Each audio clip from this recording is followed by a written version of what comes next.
Hi, and welcome to my loose watercolor forest landscape tutorial.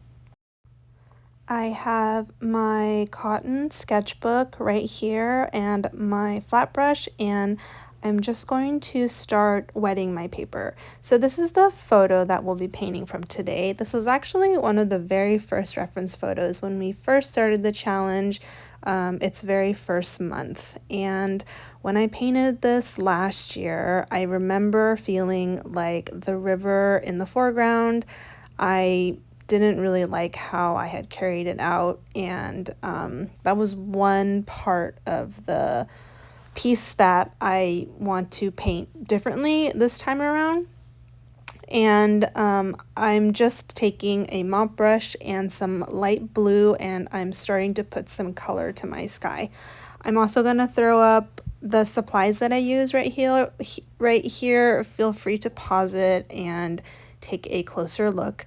But I'm starting off with a light blue, and in the reference photo, the glow of the sunset is a bright orange. Well, not really bright. It's like a orange, and I'm not particularly a fan of orange, so instead I'm gonna kind of pick like a warm peachy pink. It is more pink than orange, but it does kind of have like peachy color to it. I'm gonna switch over to my round brush because I want to actually pick up more color. And so we're just going to paint the sky, and we're going to paint the sky reflection in the river. And having all of our paper wet is going to let all of these colors sort of blend together without any hard lines. And then we can sort of paint the forest, the mountains, the river, sort of over this initial wash in different layers.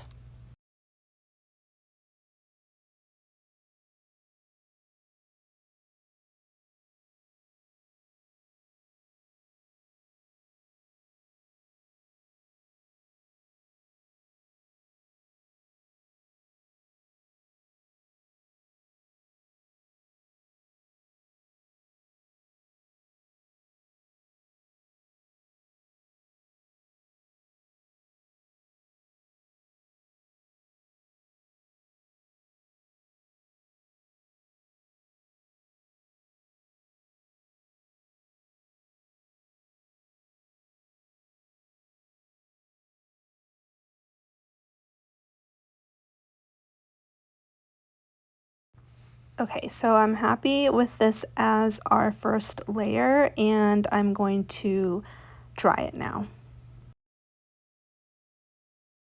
Now I'm going to start painting the taller mountains in the background.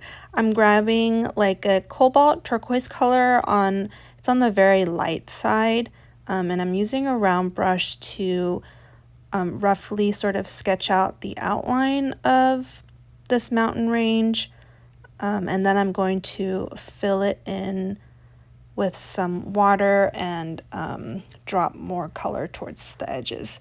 So I feel like this piece goes through like various ugly phases. So I think if it feels kind of like interesting, even I'm kind of like, oh, what's happening? But it does come together at the end, I feel. But yeah, lots of ugly phases, like most pieces do. So yeah, I'm filling in the mountain with some water, and I'm just dropping in some darker color at the very outline, and then I'm sort of letting the bulk of the mountain be like a really, really light wash.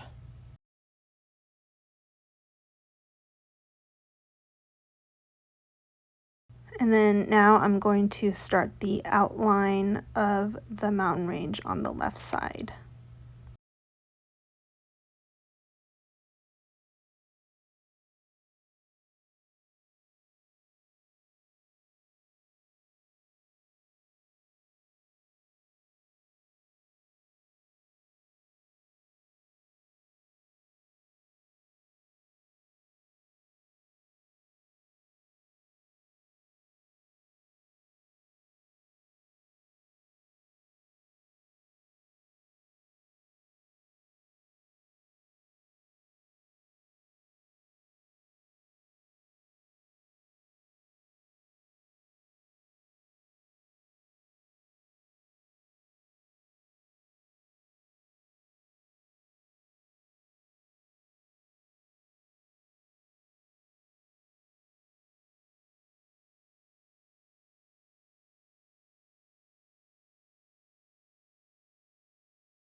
You don't have to worry too much about the pink kind of showing through the mountains at this point because the center like horizon line of this landscape, there are going to be like so many trees, and so those layers of trees are going to cover the pink kind of shining through the turquoise mountains.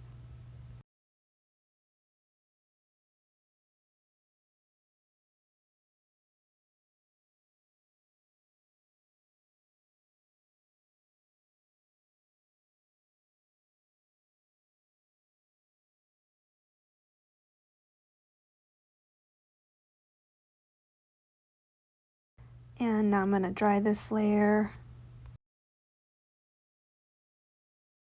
And then now I'm gonna start painting the trees. This is like a phthalo blue or maybe even like a turquoise color.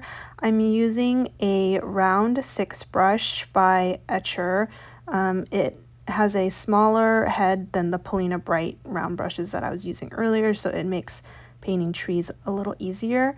But all I'm doing is I'm painting the vertical line for the trunk of the tree, and then I'm sort of just moving my brush back and forth to kind of create the most upper part of the tree, and then like kind of closer to the bottom I'm sort of just spreading them. They all kind of like blend together, so we're really just painting like the tree tops, and I'm varying the heights of the trees so that it doesn't look too symmetrical. And then, yeah, like at the lower part, I'm really just pulling out the color. I'm not really painting any tree details past the lower half of the tree. And so, yeah, just a straight line down and then kind of like zigzags in a triangular shape. And I'm picking a color kind of close to the color of the background mountains. It's all very like turquoise feeling. So I think like cobalt turquoise or phthalo blue, those colors will match the reference photo really well. And so the trees sort of kind of dip down at the center of the photo, so I'm sort of lowering the heights of my trees.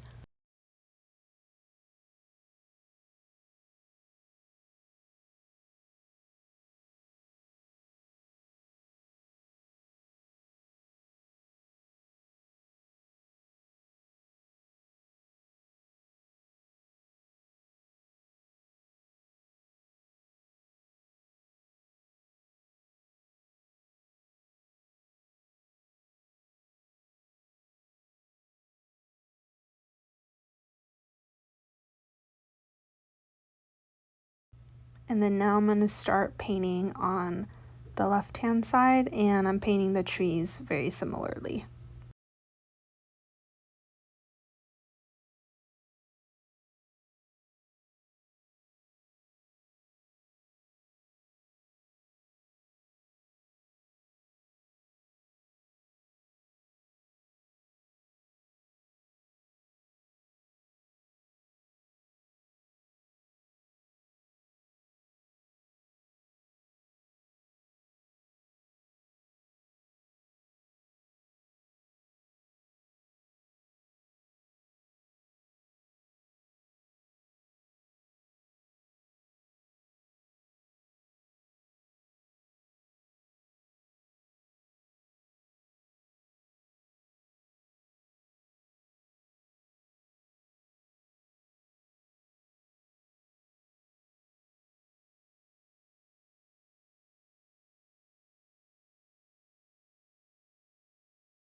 And then as we get closer to the center part, I'm going to make the trees shorter. And I also want to like point out that there are kind of like several layers of trees. There's several layers to this reference photo. There's the sky, the silhouette of the mountain ranges, this turquoise layer of trees, and then there's like a green layer of trees. And so the closer that we get to us, the like more intense the color will be. And then the further we are away, the lighter the colors are going to be. So when you're painting this layer of trees, don't make them too dark. Now I'm going to grab my tree brush. This is just a very old brush that I like sort of smashed, and I'm going to paint just some rougher trees that kind of have a more sloppy shape than what I was painting with the round 6. And I'm not going to cover all of the trees, but I'm just going to add in some foliage to sort of break up, so it doesn't look like all these little symmetrical trees lined up. This sort of breaks it up a little bit.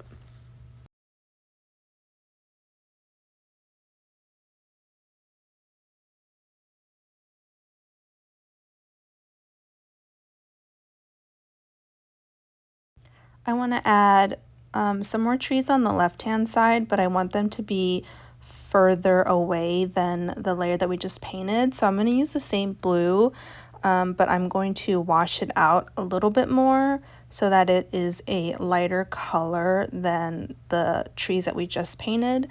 And the way that I'm doing this so that I'm not getting any hard lines is dropping some light I'm dropping some color for the top of the tree, and then I'm coming in with like just a wet brush, like without any paint, and I'm just sort of using the water to sort of pull the color down a little bit. So this is just water, and then I'm just kind of pulling that color so that it looks like these trees are just a little bit behind that layer that we just painted. And this is going back to what I was saying earlier about like the tonal values of the colors and how that helps us to understand perspective wise how close and how far these trees are from us. So the lighter it is, the further away, and then the darker it is, the closer it is. So now I'm grabbing kind of like a bluish green, and I'm going to start painting like the island that we see right behind the river. And so I'm using that same tree brush because I think it gets like kind of like larger loose brush strokes. I can paint these bushes like kind of as little, hedges kind of. And then I can use the belly of the brush to sort of make a brush stroke left and kind of pull out the island.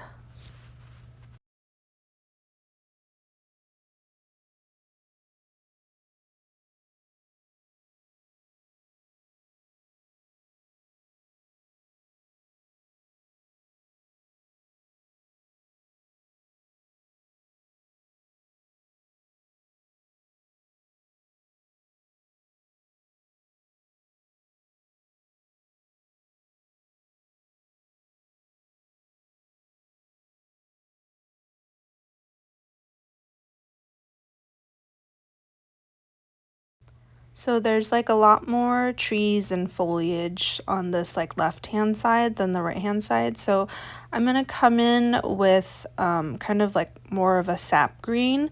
It's a little bit lighter than the green that I just used earlier, and I want to sort of layer the trees on the left side. So I'm gonna use like several different greens.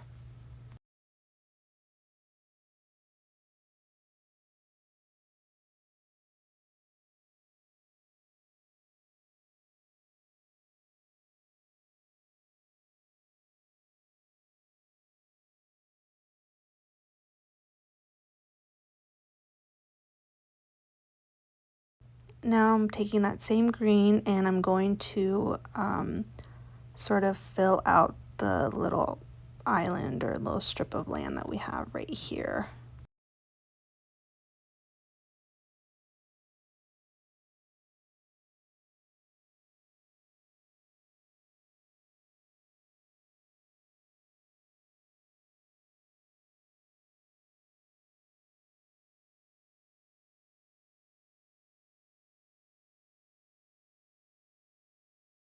I'm going to paint some more kind of like loose trees right here.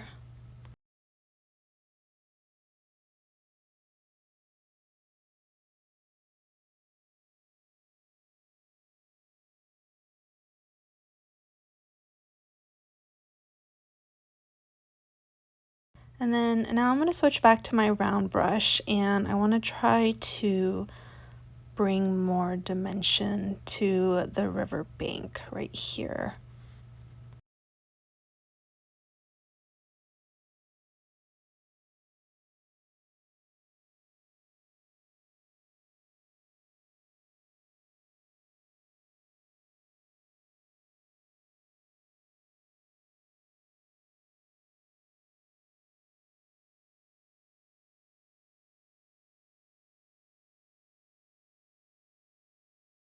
So this paint is still wet, and I'm coming in with just a wet brush, and I am going to sort of soften this hard line right here.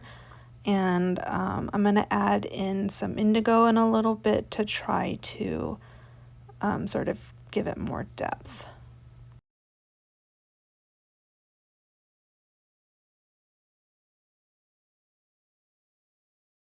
And then now I'm going to come in with some indigo and try to sort of build the shadows that we see right here.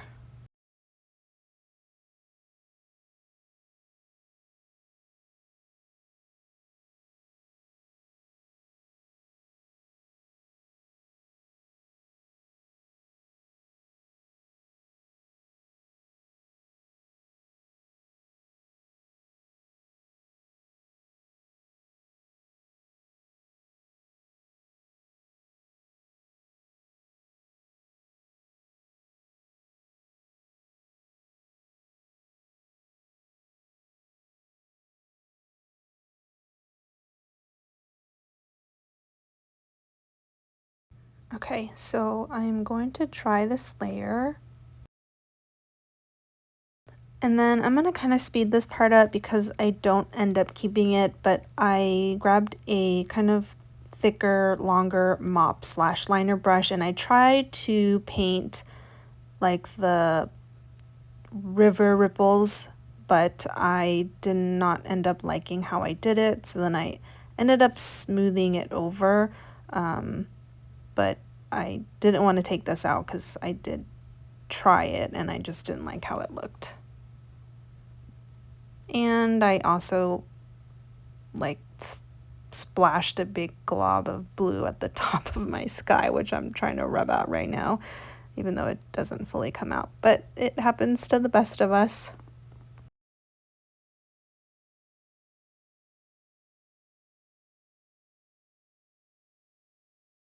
So now I'm taking that same long mop liner brush. I'm not really quite sure what to call this, but I'm just sort of making this straight line right here. I'm sort of just adding little tiny brush strokes so that it doesn't look like one straight line. There's kind of like a light spot right here, so I'm grabbing some indigo again with my tree brush, and I'm sort of just darkening the very bottom of this sort of island so that it kind of feels more like there's a little bit of a shadow.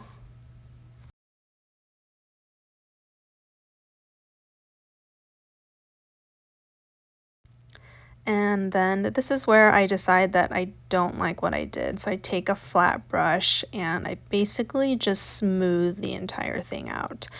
The reference photo has rocks, and I'm personally not a fan of painting rocks, so I chose not to include that. But if you wanted to, you could also paint the water ripples and the rocks, but I decided just to keep the river in the front nice and smooth.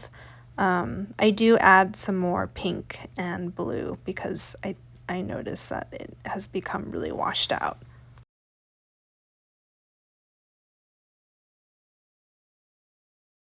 So I'm picking up my mop brush and the same blue that I used to paint the first layer of trees.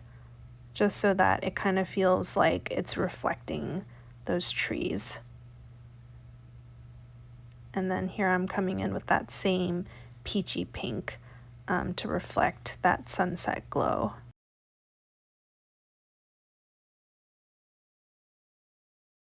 And then I'm adding a little bit more of that bluish green on the left side because there's more shadows over there. And then now I'm coming in with like a really dark green. This is actually a black green, but a perylene green would also kind of do the same. And I'm just kind of painting in another layer of trees that is in front of that first layer of green trees. I'm not going to place them everywhere. I'm just going to place it here and there so that it gives you more of a sense of depth.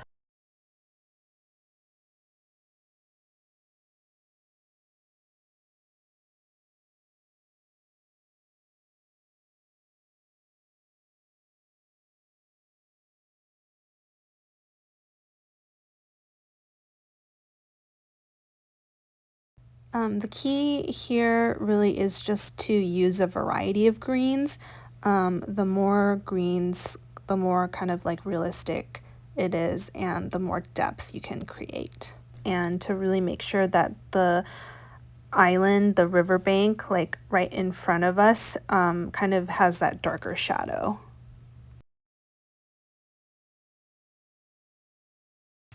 And the very last thing I want to do is add a small flock of birds.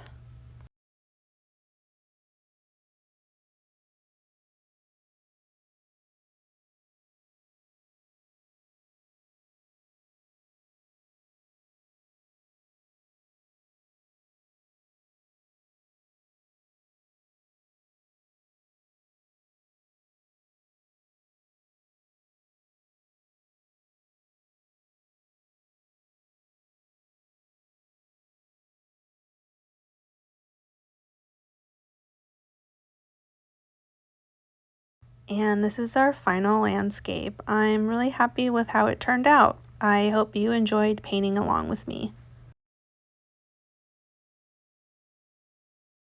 If you liked this tutorial, please hit the like button. It's a really small way to help my channel grow. And if you enjoy my content, use the following QR codes to either find me on Patreon or Instagram.